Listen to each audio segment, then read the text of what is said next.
was immediately, you've got to set the lap, you've got to do it now. They can take a little bit of time, see if they can find a spot on the track, particularly with the guys, for example, in the A class. A few of the cars there should be relatively similar in the ways they want to be driven, the VW Golf and the Seat Leon.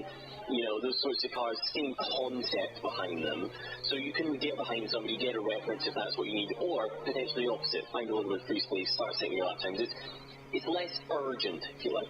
Yeah, less urgent, but 10 minutes more sounds like it's a lot, but it's not. That flies by, no matter how many laps of qualifying you get to do. Darren goes coming towards the line, and the man goes racing Seat, now goes fifth fastest again, 42.149.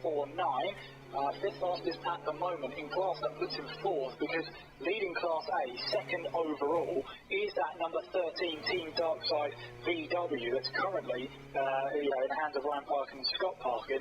Second place, 4/10 away from pole position in a Class A car. That VW Golf has really, it's taken a liking to this circuit. It's the sort of car that you look at, you go, a Golf, Cadwell, that should go pretty well, and it makes sense that it is, you know, the way that it handles the natural characteristics of a Golf, even the road-going Golf should suit Cadwell, so that's transferred up the way, and the team is making it work, to be fair, because in theory they've not got as much power per weight, but however they've got it working, the particular amount of power, the potential amount of weight, all that sort of stuff, it's suiting the circuit, and they'll be happy with that, whether they understand it or not. I don't think I do, but it's working. It's working, whatever they're doing, it is working, as number 13 comes across the line once again and goes top of the standings, 37.920, just under from number 13 car then, the Team Darkside VW Golf is going to be coming into the pit lane, and it looks like it's going to be a driver change, so Ryan Parkin or Scott Parkin leaves, and Scott Parkin or Ryan Parkin enters the VW Golf then. Driver change happening as we speak, and have a look at the tyre pressures as well, especially on that front left-hand tyre. It costs less to run the second one than it did to put the first one at the circuit, so it would make sense if a group of people wanted to do racing, they would form a team and enter all together, but you're not going to gain as much from that as if you were running the same car in the same class, but I suppose you can still compare thoughts and ideas and all that sort of stuff without specifics from the data.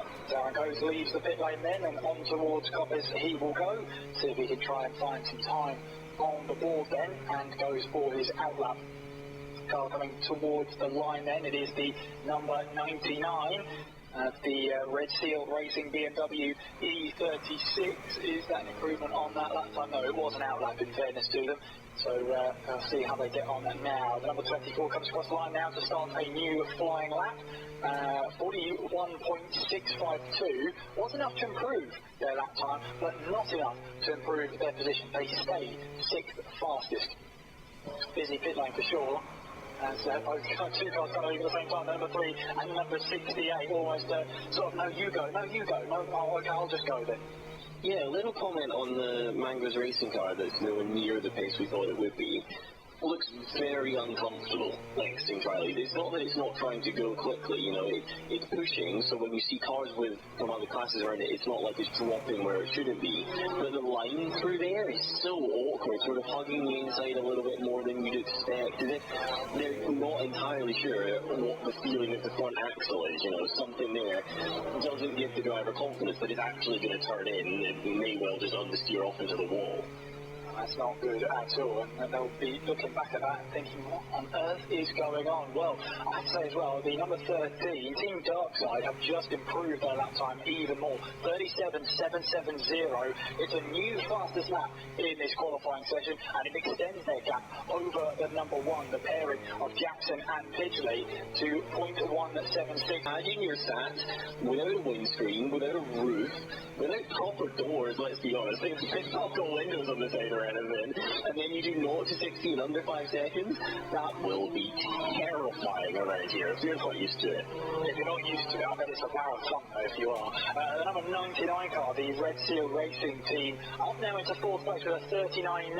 That puts them now onto the 2nd row of the grid. It's a good lap time as well. That brings them just ever closer, and just puts them ahead of the number 70 car of Houston, who's actually coming across the line now. Steve Houston, does he improve? He does improve on his lap time, and the gap now between 4th and 5th place is 1/100th of a second. But Houston couldn't do enough to get back that 4th place. So as I said earlier, you can be as close to the improvement as you like. If you don't get the position, it's the same as being 7 seconds off your best. Qualifying is a really, really brutal part of motorsport. We often underestimate it as sort of the bit that comes before the actual exciting bit, the bit that comes before the race or the setup for the race or however you want to describe it. Qualifying itself is incredibly tricky, and in some situations like this, actually a little bit more heartbreaking than the real race, because you can be so close and yet it just does not matter. Darren goes currently in the pit lane, and that Mango's racing car is now getting back up to speed out of the pit lane, and away he will go. So 1 minute 55 on the clock as he leaves the pit lane, so he'll get one chance at improving on his lap time there. That will be it. So there's going to be a lot on the line for this one as, wow, the number 13 car, that Team Darkside car, has gone even quicker. 37.171 now puts them 3/4 of a second clear of the number 1 car of Jackson and Fishley. That's currently in the pit lane, and if they join onto the circuit now, they won't have enough time to set a lap time. So their chances of getting the pole are gone now, unfortunately for them. But, wow, that's a lap time and a half from the Team Darkside team. 1/4 of a second clear of another car. That's impressive. That is pole position there. We'll go to the number 13, the Team Darkside car, shared with Ryan Parkin and Scott Parkin. 37.171 puts them 3/4 of a second clear of anybody else. And they also obviously grab pole position for Class A.